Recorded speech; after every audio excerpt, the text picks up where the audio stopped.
नमस्कार प्यारे साथियों, कैसे हैं आप सभी।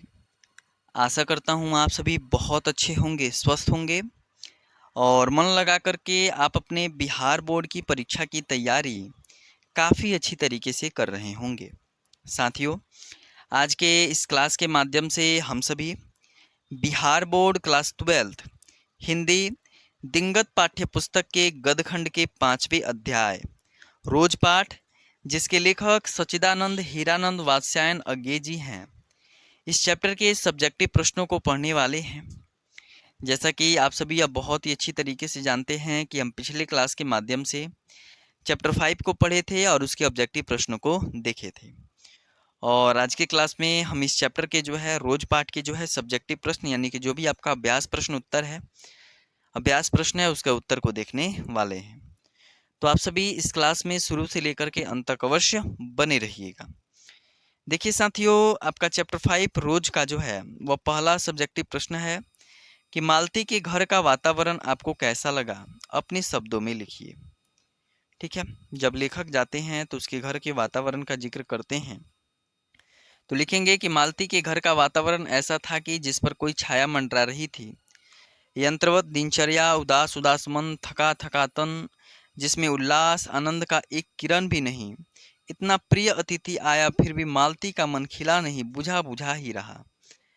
आखिर लेखक उसका भाई था और अतिथि भी था, पर उसका आगमन उसके मालती यानी कि उसका आगमन उसके लिए जो है यानी कि मालती के लिए जो है कोई अर्थ नहीं रखता। वह उससे कुछ बात भी नहीं करती, उल्टे उसके प्रश्नों का उत्तर भी अति संक्षिप्त देती है, मानो रस्म अदायगी हो। अतिथि क्यों आया है, कहाँ से होकर आया है, उसमें मालती की कोई दिलचस्पी नहीं है। लेखक स्वयं मानता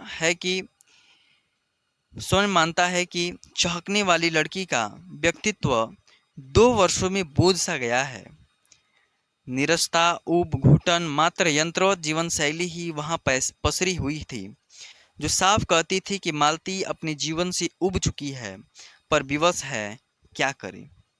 यानी कि कुल मिलाकर के जो है लेखक जब मालती के यहाँ जाते हैं तो उसके घर का जो वातावरण एकदम नीरस लगता है उनको कि किसी आत्मा की छाया इस घर पे है।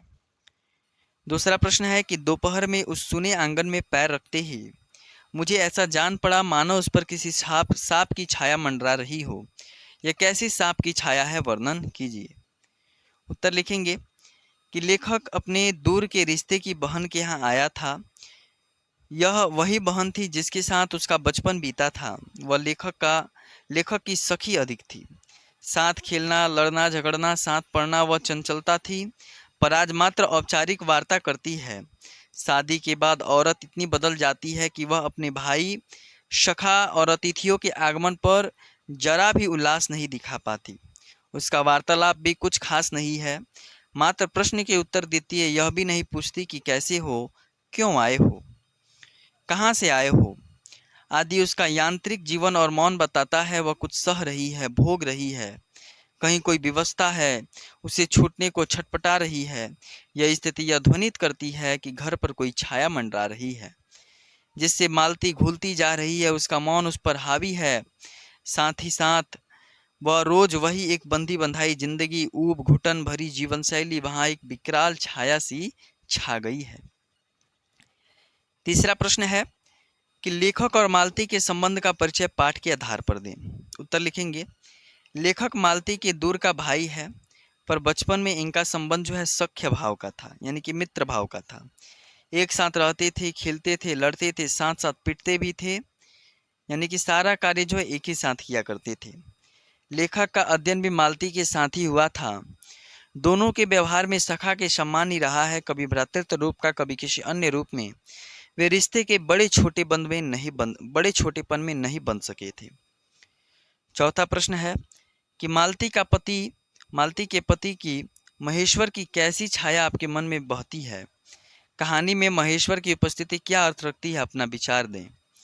उत्तर लिखेंगे, कहानी के आधार पर यह माना जा सकता है कि महेश्वर हमेशा व्यस्त रहता था, जिसका परिवार से रूटीन लगाव था। बच्चा रो रहा है, गिर पड़ता है, उसकी जीवन उसका प्रभाव नहीं है। मालती का जीवन नौकरानी सा है, इसकी उसको कोई चिंता नहीं है। घर आना, खाना खाकर सो जाना, सुबह तैयार होकर डिस्पेंसरी चले जाना, एक रूटीन, वह भी रूखी उब पैदा करने वाली रूटीन यही थी। उसकी ज़िंदगी, यह आंतरिक जीवन पहाड़ के छोटे कस्बे में भी पसरा हुआ है। लोग कहते हैं कि महानगरों की ज़िंदगी यांत्रिक रह गई है। यह यांत्रिकता दोनों के ऊपर पसरी है और उन्हें चबाए जा रही है। यह भी आभास होता है कि महेश्वर की ज़िंदगी खूंटे में से बंधे पशु के समान है, जिसकी नियति मात्र खूंटे के चारों ओर चक्कर काटना ही है। महेश्वर एक कटा हुआ पात्र है जिसका ज़्यादा उल्लेख इस चैप्टर में नहीं है। फिर भी जहाँ कहीं उसकी उपस्थिति कहानी में होती है तो वातावरण तनावग्रस्त हो उठता है और साथ छा जाता है। उसकी मानसिकता वातावरण को बोझल बना देती है। एक अजीब सा अवसाद घुटता हुआ दिखाई देता है। 5 नंबर प्रश्न है कि गैंग्रीन क्या है। काफ़ी इम्पोर्टेंट प्रश्न है। तो उत्तर लिखेंगे कि गैंग्रीन एक खतरनाक रोग है। पहाड़ियों पर रहने वाले व्यक्तियों के पैरों में कांटा चुभना आम बात है, परंतु कांटा चुभने के बाद बहुत दिनों तक छोड़ देने के बाद व्यक्ति का पांव जख्म का रूप धारण कर लेता है, जिसका इलाज मात्र पांव का काटना ही है। कभी कभी तो इस रोग से पीड़ित रोगी की मृत्यु तक हो जाती है। कहानी में उन वाक्यों को चुने जिनमें रोज शब्द का प्रयोग हुआ है। वैसे वैसे लाइन को आपको चुनना है। तो बहुत सारा लाइन है, हम कुछ लिखे हैं। कहानी में निम्नलिखित वाक्यों में रोज शब्द का प्रयोग हुआ है, यहाँ पे प्रयोग कर लीजिएगा। निम्नलिखित वाक्यों में जो है वह रोज शब्द का प्रयोग हुआ है। पहला, मालती टोक कर बोली, हूँ मेरे लिए तो यह नई बात नहीं है, रोज ही ऐसा होता है। दूसरा, क्यों पानी का क्या हुआ, रोज ही होता है, कभी वक्त पर आता ही नहीं। तीसरा, मैं तो रोज ऐसी बात सुनती हूँ। ठीक है, यहाँ पर भी रोज का उल्लेख है। चौथा, मालती का जीवन अपनी रोज की नियत गति से बढ़ा चला जा रहा था और एक चंद्रमा की चंद्रिका के लिए, एक संसार के लिए रुकने को तैयार नहीं था। पांचवा, रोज ही गिर पड़ता है। ठीक है, तो यह जो है ऐसे पाठ से जहाँ पे रोज का उल्लेख हुआ है। 7 नंबर प्रश्न है, आप सभी का आशय स्पष्ट करें। प्रश्न है कि मुझे ऐसा लग रहा था कि इस पर जो छाया घिरी हुई है वह अज्ञात रहकर भी मानो मुझे ही वश में कर रही है। मैं भी वैसे ही नीरस निर्जीव सा हो रहा हूँ, जैसे यह घर, जैसे मालती। लिखेंगे इसका उत्तर कि पंक्तियाँ जो है वह अज्ञेय द्वारा या सच्चिदानंद हीरानंद वास्यायन अज्ञेय द्वारा रचित कहानी रोज से उद्धृत है। मालती के घर उसके दूर का भाई अतिथि के रूप में आया है। उसकी मालती से यह भेंट लगभग 4 वर्ष बाद हुई है। अतिथि को यह लगता है कि उस घर पर कोई काली छाया मंडरा रही है। वह यह भी अनुभव करता है कि इस घर पर जो छाया गिरी है वह है तो अज्ञात, पर वह अतिथि को भी जकड़ती चली जा रही है। वह भी उसकी जकड़ में आकर बड़ा नीरस और निर्जीव सा हो रहा है। ठीक उसी प्रकार जैसे मालती है, जैसे यह घर है, अतः यह आभास होता है कि लेखक भी नीरस और निर्जीव सा हो रहा है। घर में जड़ता, नीरसता, उब इतनी प्रबल थी, उसकी छाया अतिथि पर भी पड़े बिना नहीं रह सकी थी। वह भी उस उब, घुटन और जड़ता का शिकार हो गया था। यानी कि लेखक को भी जो है वह वहाँ पे घुटन महसूस हो रही थी। वहाँ पे जो साया थी उसका लग रहा था कि लेखक शिकार हो गया है। 8 नंबर प्रश्न है कि 3 बज गए, 4 बज गए, 11 बज गए। कहानी में घंटों के इन खड़कों के साथ मालती की उपस्थिति है। घंटा बजने का मालती से क्या संबंध है। लिखेंगे उत्तर कि ये पंक्तियाँ अज्ञेय द्वारा रचित कहानी रोज से उद्धृत हैं और यह संकेत स्पष्ट करता है कि मालती हर समय घंटा गिनती रहती है, क्योंकि समय काटे नहीं करता। साथ ही उसके आगे की योजना पर भी काम करना पड़ता है। नौकर है ही नहीं, बर्तन मांजने, कपड़े धोने, भोजन बनाना वह सब करती है। घंटा बजने पर उसकी 2 मानसिकताएं रहती हैं। पहली यह कि चलो अब इतना समय बीत गया, दूसरा चलो अब यह कर लो। उसकी विविधता कई प्रकार की है। पानी उसको परेशान कर देता है। पानी क्यों समय से नहीं आता। मालती कहती है रोज ही होता है, आज शाम को 7 बजे आएगा। यह सारा उसकी त्रासदी को ध्वनित करता है। बच्चा रोता है, चरपाई से गिर भी पड़ता है। भला उसको देखने वाला है ही कौन। पति महोदय का अधिकांश समय डिस्पेंसरी में ही व्यतीत होता है और मालती का समय जो है वह घंटा गिनने में उसकी जीवन शैली एक मशीन की भांति भाग रही है। जीवन भर निरस्ता पसरी है, उब खटास पसर गई है, मिठास झांकती भी नहीं। हर घंटा गिनना उसको आभास कराता है कि अब इतना समय तो बीत गया। 9 नंबर प्रश्न है कि अभिप्राय स्पष्ट करें। क नंबर कि मैंने देखा पवन में चीड़ के वृक्ष गर्मी से सूख कर मटमैले हुए चीड़ के वृक्ष धीरे धीरे गा रहे हों। कोई राग है जो कोमल है किंतु करुणा नहीं, अशांतिमय है किंतु उद्वेगमय नहीं। उत्तर लिखेंगे। ये पंक्तियां अज्ञे द्वारा रचित कहानी रोज से उद्धृत हैं। चांदनी छिटक रही थी पर मालती की आत्मा सिसक रही थी। जिसकी पीड़ा मात्र झलक रही थी, यहाँ प्रकृति के साथ नारी की नियति को जोड़ करके गहरा भावचित्र उतर गया है, जिसमें जीवन की विषमता व्यंजित है। चीड़ का वृक्ष गर्मी के कारण जो है वह सूख कर मटमैला हो गया है, मानो मालती की व्यवस्था वह भी उजागर कर रहा है। मालती का हरा भरा जीवन सूख कर नीरस हो गया है, जीवन के ताप ने उसको सुखा करके नीरस बना दिया है। चीड़ के वृक्ष धीरे धीरे गा भी रहे हैं, कोई राग गा रहे हैं जो कोमल है, नारी की कोमल भावनाओं का प्रतीक है किंतु करुणा नहीं, अशांतिमय है किंतु उद्वेगमय नहीं। यह पंक्ति मालती के नीरस जीवन का प्रतीक है, जिसने वातावरण और परिस्थितियों से समझौता भी कर लिया है। यह मालती का जीवन पूरी तरह नीरस है, उसमें कोई सरसता नहीं है, थकावट है, वह एक ही ढर्रे पर लुढ़क रहा है, एक ही रूटीन पर, वह भी सर्वथा नीरस। उसकी विलक्षण सहनशीलता उसकी व्यवस्था है या उसकी नियति जो मालती के जीवन को त्रासक उबाऊ बना रहे हैं। वह ऐसी श्राप या त्रासदी में जी रही है।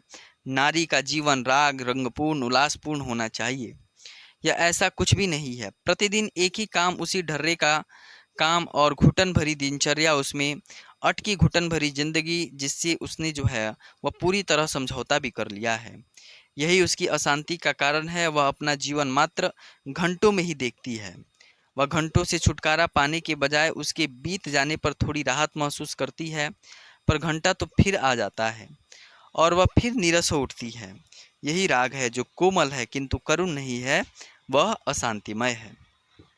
अगला ख नंबर प्रश्न है कि इस समय मैं यही सोच रहा था कि वही उद्दत और चंचल मालती आज कितनी सीधी हो गई है, कितनी शांत और एक अखबार के टुकड़े को तरसती है। यह क्या? यह तो इसका जो है व्याख्या हम यहाँ पर लिखे हैं, इसको देखेंगे कि प्रस्तुत पंक्तियाँ प्रतिष्ठित साहित्यकार अज्ञे द्वारा रचित रोज शीर्षक पाठ से उद्धृत है। प्रस्तुत पंक्तियों के माध्यम से लेखक मालती के बचपन के दिनों को याद करता है कि मालती कितनी चंचल लड़की थी। जब हम स्कूल में भर्ती हुए थे तो हम हाजिरी हो चुकने के बाद चोरी से क्लास से भाग जाते थे और दूर के बगीचे के पेड़ पर चढ़ करके कच्ची अमिया तोड़ तोड़ खाते थे। मालती पढ़ती भी नहीं थी, उसके माता पिता बहुत तंग थे उससे। लेखक इसी प्रसंग से जुड़ा एक वाक्य सुनाता है कि मालती के पिता ने किताब ला करके पढ़ने को मालती को दिया था, जिसे प्रतिदिन 20-20 पेज पढ़ना था। मालती रोज उतना पन्ना फाड़ती जाती थी। इस प्रकार जो है पूरा किताब जो है वो फाड़ करके वह फेंक देती है। लेखक उपयुक्त बातों के आलोक में जो है आज की मालती, जिसकी शादी हो गई है और उसके बच्चे भी हैं, उसमें आए बदलाव लेकर चिंतित है। आज मालती कितनी सीधी हो गई है। जिंदगी एक ढर्रे में होने के कारण मालती अंतर्गत कर्तव्य पालन को मजबूत है। लेखक ने देखा है कि पति महेश्वर ने मालती को आम लाने के लिए कहा। आम अखबार के एक टुकड़े में लिपटे थे। अखबार का टुकड़ा जो है वह सामने आते ही मालती इसे पढ़ने में ऐसी तल्लीन हो गई कि मानो उस अखबार में जो है वह पहली बार मिला हो। इससे पता चलता है कि वह अपनी सीमित दुनिया से बाहर निकलकर दुनिया के समाचार जानने को उत्सुक है। वह अखबार के लिए तरस गई थी। उसके जीवन में अनेक अभावों में अखबार का अभाव भी एक तीखी चुभन दे गया। यह जीवन की जड़ता के बीच उसकी जिज्ञासा और जीवनेच्छा का प्रतीक है। इस तरह लेखक एक मध्यवर्गीय नारी के अभावों में भी जीने की इच्छा को संकेत देखता है और जीवन संघर्ष की प्रेरणा देता है। ठीक है, तो चलिए आज के लिए जो है हम लोग इतना ही रहने देते हैं। चैप्टर 5 में आपके इतने ही प्रश्न थे और अगले क्लास में जो है हम लोग चैप्टर 6 जो भगत सिंह के द्वारा लिखा गया है, एक लेख और एक पत्र, ठीक है, उसको हम लोग पढ़ेंगे। बहुत बहुत धन्यवाद।